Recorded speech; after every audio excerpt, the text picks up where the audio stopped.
Nice to see you.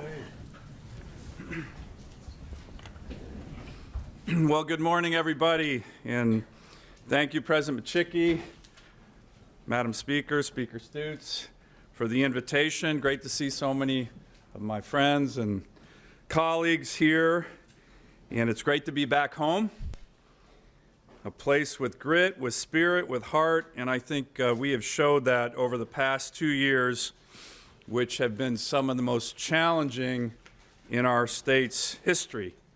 And I want to thank all of you for all that you did to get us through this very difficult pandemic.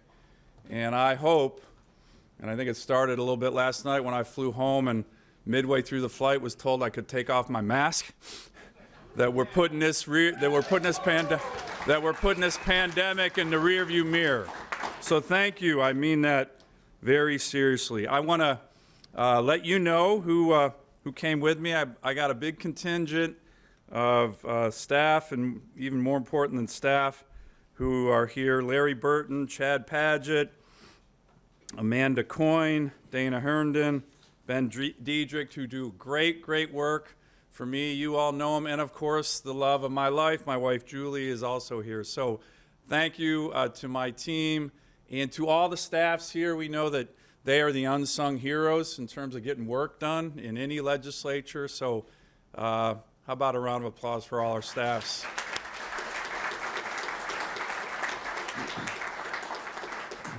Now, I know it's a little late in the season to be giving this address, but I thought I'd come to the legislature when you don't have anything to do. All right, good. I'm glad. I had in my notes that was a joke, if you guys didn't actually laugh about that. But in all seriousness, I know how busy you are, so I really appreciate the chance to give you an update on some pretty important issues we're working on. And on a serious matter, I think, as you all know, we lost an icon in our state recently with the passing of our late, great Congressman Don Young. He received the farewell he deserved. His body lay in state in the United States Capitol, an honor that fewer than 50 Americans have ever received in our state's history. I miss him. Alaska misses him. The United States Congress misses him. And I know that you all miss him. His spirit looms very large over this body. As you all know, he cut his very sharp political teeth here in the Alaska State Legislature, first as a House member, then as a senator. And I think it was here where he realized his destiny. He once commented that while serving as a state senator here, he decided he didn't like it much. He wanted to be where the action was, in the people's house. As a matter of fact, he was recently quoted as saying, back in those days, those state senators, now I'm quoting Don, so those state senators would just stand around with their hands behind their back and just talk. So sorry, my friends, Bert, Click, others. But as you know, he felt the same way about the United States Senate as well. Don's career, think about it, serving over 3/4 of the time in which our state was a state, charted the course of Alaska's history on so many key issues.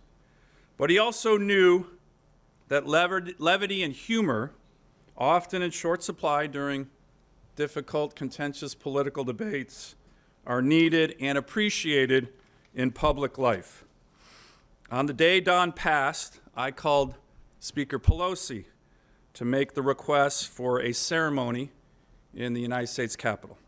She was very supportive and recalled a recent conversation she'd had with Don.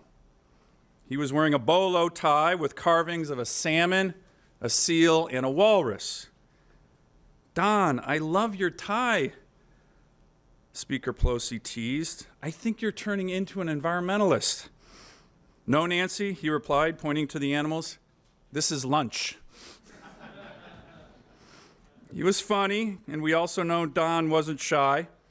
When the Alaska delegation went over to the White House in 2017 to witness the president signing the legislation that would finally open ANWR, something he had been working on for decades, he turned to President Trump and said, "So you're the other Don in this town." Now, Don didn't make a habit of it to talk to you, our state legislature, formally every year, but he did so periodically throughout the years. And if you look at his speeches, he emphasized over and over the importance of Alaskans speaking with one voice, especially our elected officials. As the famous quote goes, he said to all of you, to this body in 1978, "If we don't hang together, we hang separately." A grim image, but Don was never much for using subtle metaphors. He softened his tone in his 1991 speech to the legislature, where he said this: "Unity is the most important message you can all send to D.C. Alaska cannot rest its hopes on the future on a fractured foundation." Last year, I spoke to all of you about how the state was under attack by the Biden administration. If you didn't notice, I was pretty worked up. At that time, the new president had already issued 8 executive orders and executive actions targeting solely and specifically our state, focusing on dismantling much of the progress we made during the Trump administration on critical issues, energy projects, access to federal lands, supporting our Native communities. This, what I refer to as an anti-Alaska agenda, has not abated. In fact, the number of the Biden administration executive orders and executive actions has now hit 21. I thought about focusing my speech today on these issues, but in the spirit of our late great congressman, I realized that today should be about where we can all work together, all of us, Democrats, Republicans, independents, on issues that we should focus on. And there are many of these issues that truly matter for our state, our future, and the wonderful people we are all privileged to represent. So let me begin with this week's visit by Secretary of Interior Deb Haaland and her team. Now, I won't sugarcoat it. My relationship with Secretary Haaland has been strained. I've called her numerous times, reminding her of her pledges that she gave me during our meetings before she was confirmed. I've let her know that many of the actions taken by the department under her leadership are hurting our people. I do, however, want to welcome her to our state. Last year, I mentioned to all of you that when she visits, it would be important for her to hear from all of us collectively on issues that really matter to us. So now is our opportunity. She'll be here all week. We need to be respectful, but we also need to be strong and frank. I've placed on your desks an op-ed that North Slope Borough Mayor Harry Brower and I recently collaborated on together in the Anchorage Daily News. In it, we asked Secretary Haaland to announce when she is in our state her commitment on 4 critical issues for our state that are directly under her control. First is ANWR.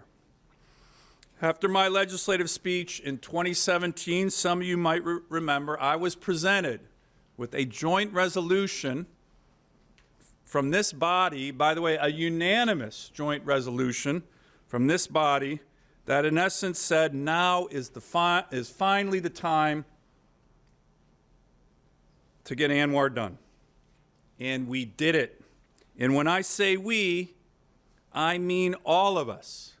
So many of you, thousands of Alaskans who for decades have been working on this vitally important initiative. So we got the hard part done.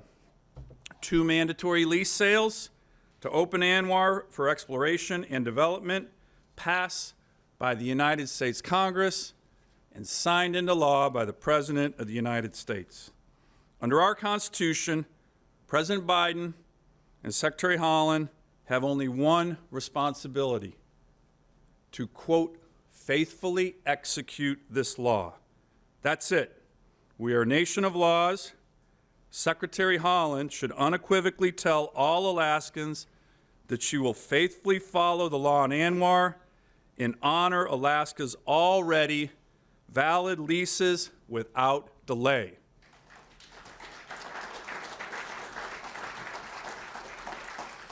Second, and very much related, is that the Secretary needs to tell Alaskans that the Biden administration will honor the President's commitment that he made to me and other Alaskans on the Willow Project in NPRA.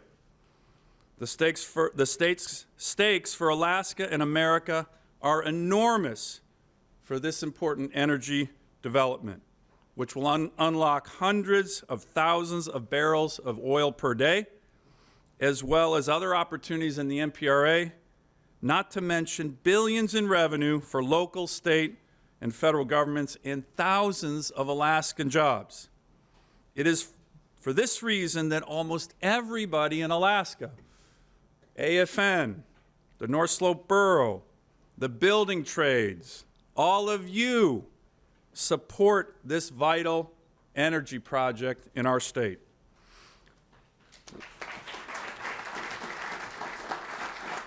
Now, last year, Congressman Young, Senator Murkowski, and I were in the Oval Office with the President on the signing of the bill that paved the way for cruise ships to return to Alaska last summer.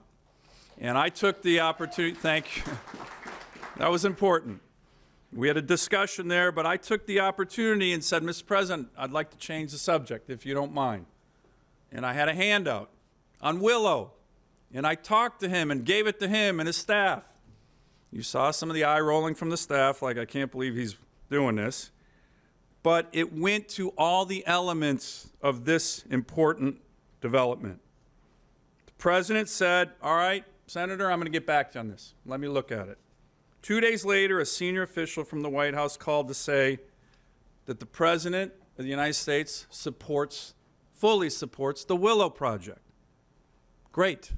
In subsequent meetings with the Department of Interior, we have worked with them to make sure they are going to get a supplemental EIS done by the end of this quarter, by the end of June, and that is critical to ensure that Alaskans can start building this project this winter. So Secretary Haaland needs to reiterate these important commitments on Willow, which should not be a problem since her boss, the President of the United States, has already made these commitments. Finally, the Secretary needs to take action on two matters that have been an affront by the federal government to our Alaska Native communities for decades. The first is the life-saving King Cove Road, perhaps the most enduring symbol of an arrogant, uncaring federal government in Alaska. When Secretary Haaland travels to King Cove this week, she needs to tell the determined citizens of that community that she fully supports the construction of the 11-mile gravel road to Cold Bay that will undoubtedly save lives.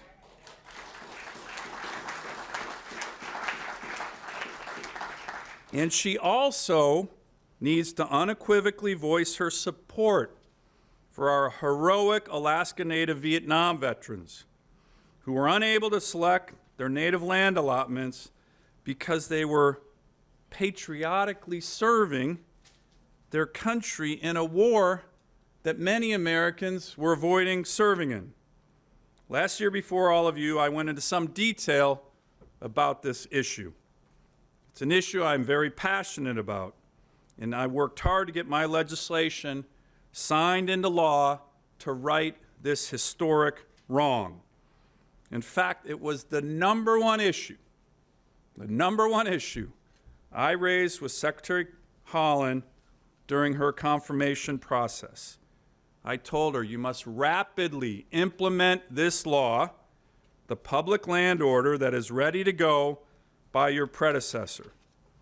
Unfortunately, she did not keep her commitments to me on this, and has instead undertaken delay after delay, while Alaska Native Vietnam veterans who are living, their numbers are unfortunately dwindling. This is truly an outrage.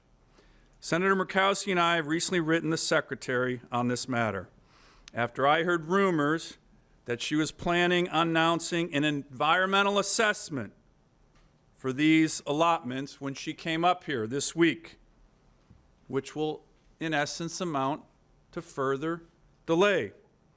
The letter is on your desk.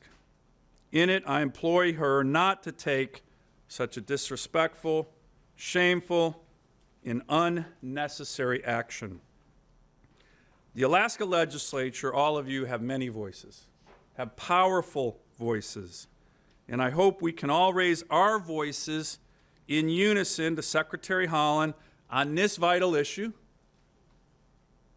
as well as the King Cove Road, Willow, and Anwar. This is an important opportunity that we have this week with her in town, and we need to speak with one voice. But our opportunities to work together to move our state forward certainly don't end there. Let me talk about another area I'm hopeful we can all agree on, and that is infrastructure. We are a resource-rich state, but infrastructure poor. Think about it. We have less road miles than Connecticut, and we're almost 120 times bigger.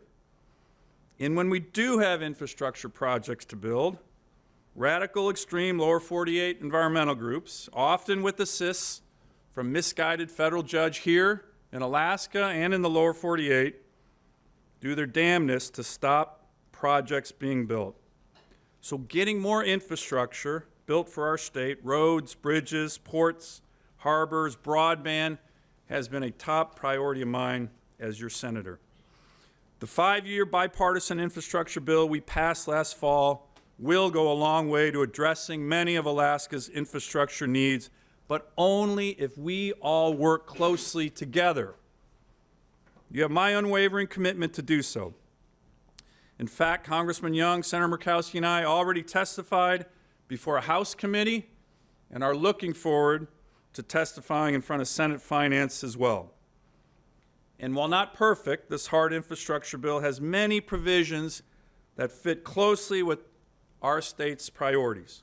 Water and sewer for underserved rural communities, billions of dollars in federal loan guarantees for the AK LNG project, permitting reform, which is a passion of mine, significant funding for essential ferry service, a passion for many in Southeast, historic infrastructure investments that touch on critical, long-sought, and much-needed Corps of Engineer projects have already been announced and awarded throughout Alaska. Think about it right now. The Port of Nome, the Barrow Breakwater Project, the Kenai River Coastal Erosion Project, Moose Creek Dam near North Pole, and the Lowell Creek Project in Seward.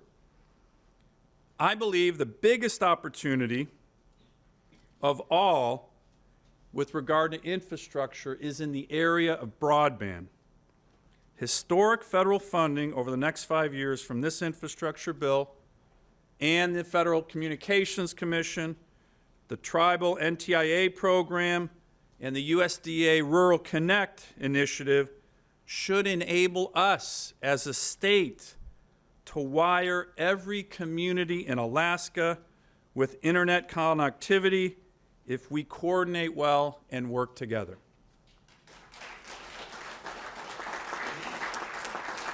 So think of the opportunities if we do that, for education, for healthcare, for small businesses anywhere in Alaska if this happens. So this will continue to be a focus of mine, which is why we are planning on convening a summit in Anchorage later this year to bring all stakeholders together. All of you, the governor's office, the feds, tribal entities, businesses, telecommunications companies, to make sure that we are coordinating as closely together and as closely as possible to make this vision a reality. Other visions for our state are also starting to become a reality. Take, for example, the Arctic and Alaska's central role in promoting America's interest here. 7 years ago, at a Senate Armed Services hearing, I was a freshman, brand new freshman, where the Secretary of Defense was testifying. I held up the Obama administration's Arctic strategy, slammed it on the dais, and I said, Mr. Secretary, with all due respect, this is a joke. It's not a serious document. It consisted of 13 pages, 6 of which were pictures, and Russia was mentioned once in a footnote. Now, 7 years ago, no one on the Armed Services Committee seemed to care, especially those testifying from the Pentagon. Now, all of that has changed.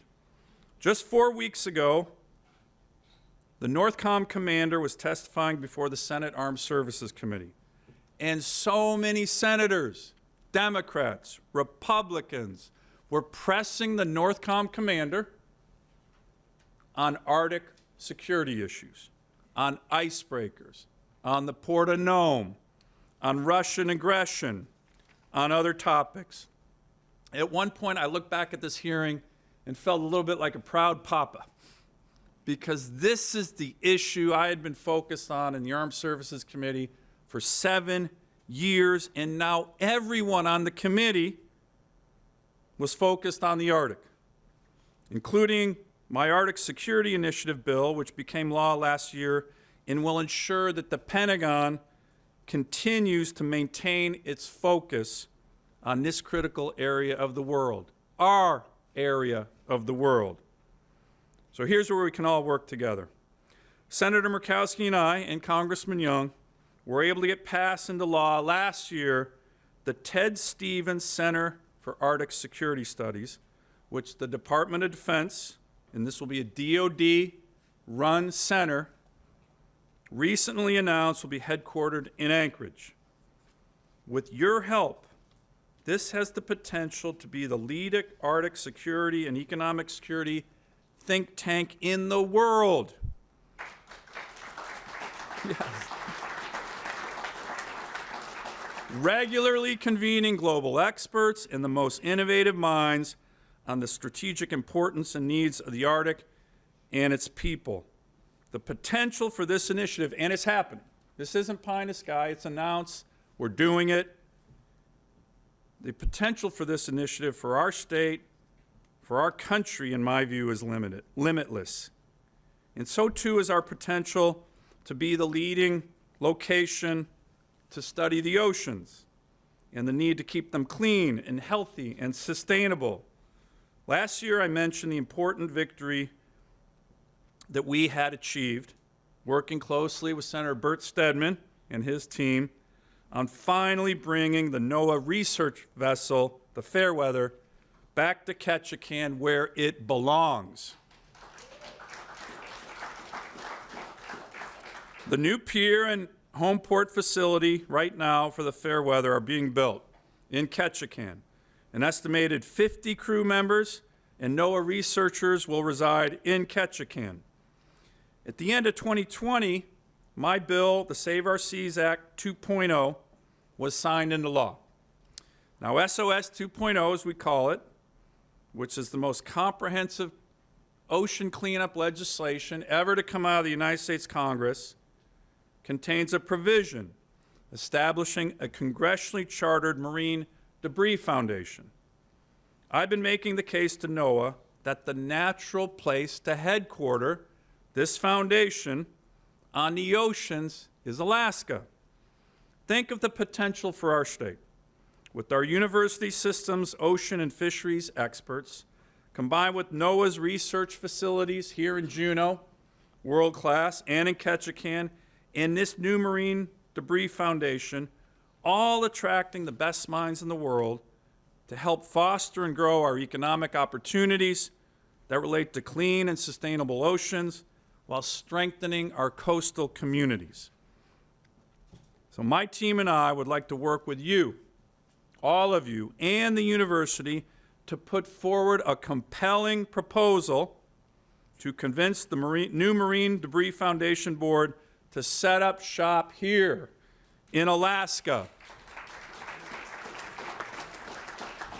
in the state with more coastline than the rest of the lower 48 combined, and fisheries responsible for approximately 2/3 of all seafood harvested in America.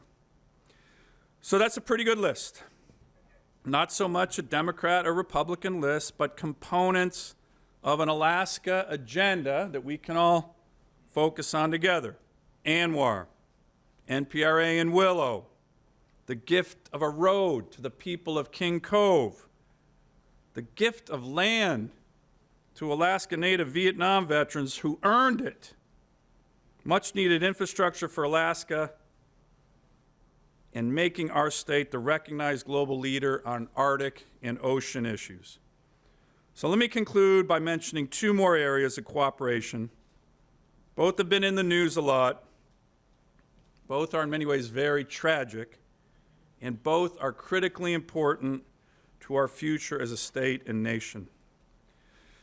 With more veterans per capita than any state in the country, I am convinced that Alaska's communities take care of our military members and their families better than any place in the country.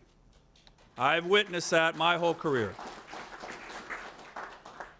But our military members stationed in Alaska are taking their lives at horrendously high rates, taking their own lives.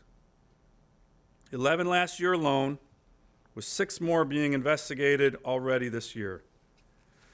This is a very personal issue for me, as I know it is for many of you.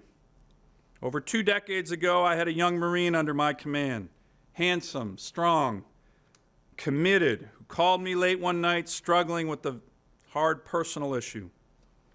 We were scheduled to have a drill weekend in a few days for the Anchorage-based Marine Recon Unit we both served in. I told him, "Don't worry, Marine. I'll see you in a few days. You and I can tackle this issue together." My Marine didn't have a few days. I think about this tragic suicide a lot. What more could I have done? What more could the Marine Corps have done? We can do more. We know we can do more. We need to do more. The U.S. Army at the highest levels has been focusing on this. Indeed, the Pentagon at the highest levels has been focusing on this big challenge in Alaska, and I commend them for that. Recently, Senator Murkowski and I and Congressman Jackie Speer, a Democrat from California who chairs this personnel subcommittee on the House Armed Services Committee, sent a letter to the Secretary of the Army on ideas we have to address this horrible crisis. Think about it. It's a horrible crisis. In the last 4 years, more soldiers have died in Alaska from suicide, 40, than were killed in action in Afghanistan. 40. It shouldn't be that way. Now, I don't know what all the answers are, but I'm sure many of you have answers. Many of you have heard from your constituents about this. What are they? Let us know. We need everybody working on this. The letter we sent to the Secretary of the Army is just the start. This coming week, Congresswoman Speer and I will be doing listening sessions with junior enlisted, with NCOs, with their spouses, and behavioral health providers at JBER in Anchorage and at Fort Wainwright in Fairbanks to learn more about these life and death issues for America's finest. And I appreciate Congresswoman Speer coming up to Alaska to do this, focusing on our troops here in our great state. Finally, I want to say a few words about the other story that is dominating the news here at home and around the world. and that's Russia's barbaric invasion of Ukraine. As much as we have been appalled by the brutality of the Russian dictator Vladimir Putin, we have also been inspired by the courage of the Ukrainian people, their military, and elected officials. As I think many of you know, I care deeply about America's national security and focus a lot on these issues as your senator and as a colonel in the United States Marine Corps. On the eve of the outbreak of this war, I attended the annual Munich Security Conference in Germany with a bipartisan group of United States senators, meeting with defense, military, and foreign policy leaders from around the world.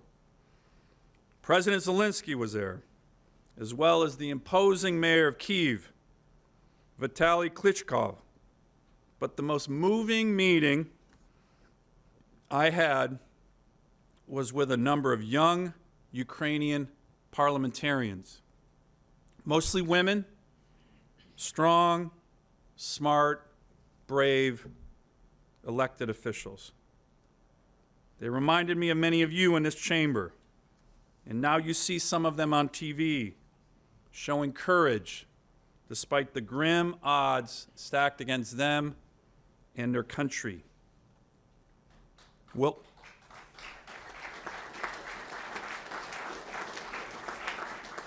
in that meeting I had with them, they asked me this simple question. If we are invaded, Senator, will America help us? I replied, yes, we will help you.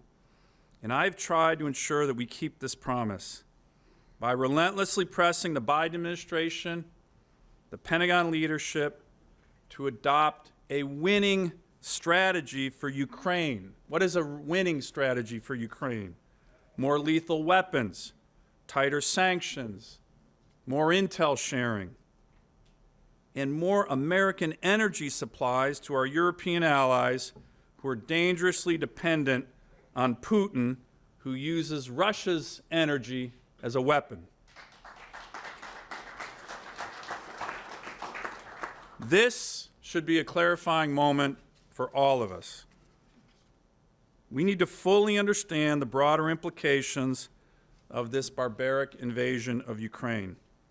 We have entered a new era of authoritarian aggression led by Russia and China's dictators, who are increasingly isolated and dangerous, driven by historical grievances, paranoid about their democratic neighbors, and willing to use military force and other aggressive actions to crush the citizens of such countries.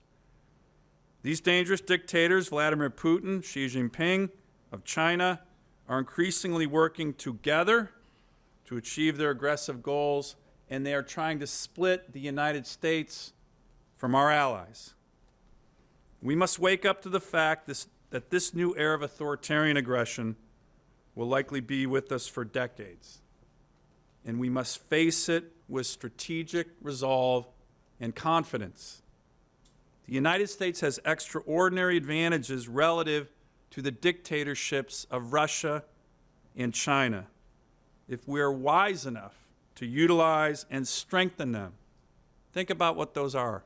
Our global network of allies, our lethal military, our world-class supplies of energy and other natural resources, our dynamic economy, and most important, our democratic values and our commitment to freedom and liberty. Xi Jinping and Putin's biggest weakness and vulnerability is that they fear their own people. And we should remember and exploit this in the months and years ahead. So what does that mean for us, Alaska?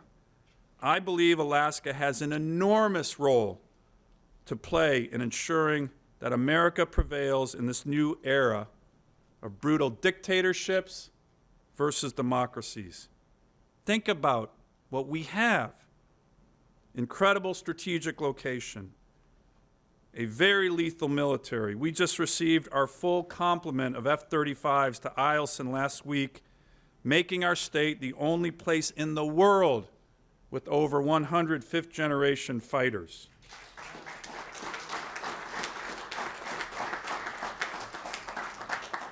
We have our world-class energy and mineral resources that can supply America and our allies for decades to come. And you all know this, we have a commitment to freedom, probably more than any other place in America. You can literally feel it when you get off the plane, when you're home, as I did just a few hours ago. Unfortunately, the federal government is right now inhibiting our ability to unleash these powerful Alaskan assets. No one has said that better and with more clarity than one of your very own.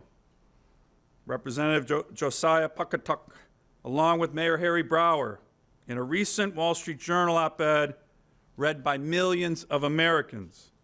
Take a look at it. It's on your desk. My favorite line from their compelling piece was this, quote, "Even as Russian tanks lined up on the Ukrainian border in February, the Biden administration froze U.S. drilling on federal lands and issued rules making it harder to build natural gas pipelines. We may be Inupiat Eskimos 5,000 miles away from the Washington policy machine, but we know crazy when we see it. And this is crazy."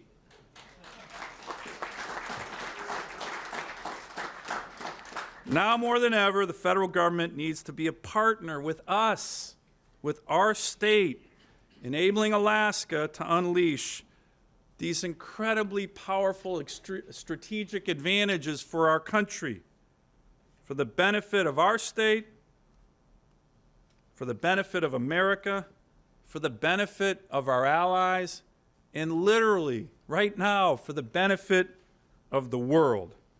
I hope we can all work together on these and other things that I mentioned in my remarks today.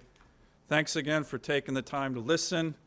Thanks for all you're doing for Alaska. And you have my commitment on these and other issues to work very, very closely with the Alaska State Legislature for a brighter future for our great state. Thank you very much.